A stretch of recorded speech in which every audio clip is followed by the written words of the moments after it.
Hi అండి, అందరూ ఎలా ఉన్నారు? ఈరోజు నేను అమరావతి వెంకటపాలెంలోని టీటీడీ శ్రీ వెంకటేశ్వర స్వామి ఆలయం వద్ద ఉన్న ఈ ఆలయం కృష్ణానది ఒడ్డున గుంటూరు జిల్లా తుళ్ళూరు మండలం వెంకటపాలెంలోని నిర్మించిన అద్భుతమైన దేవాలయం. శ్రీ వెంకటేశ్వర స్వామి కలియుగ ప్రత్యక్ష దైవం. కోట్లాది ప్రజల కష్టాలను తొలగించడానికి శ్రీనివాసుడిగా అవతరించారు. తిరుమల తరహాలో నిర్మించిన ఈ ఆలయాన్ని 260 కోట్లకు పైగా అంచనాలతో టీటీడీ అభివృద్ధి చేస్తుంది. ఇది అమరావతి రాజధాని ప్రాంతంలో ఒక ప్రధాన ఆధ్యాత్మిక కేంద్రంగా విరజిల్లుతుంది.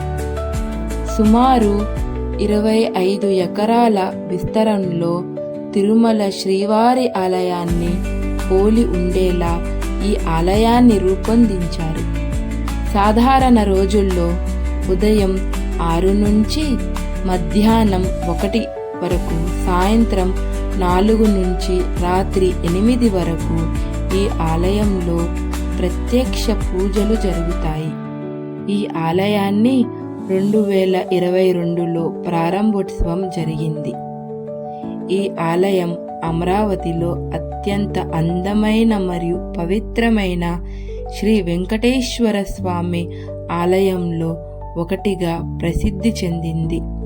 ఓం నమో వెంకటేశాయ.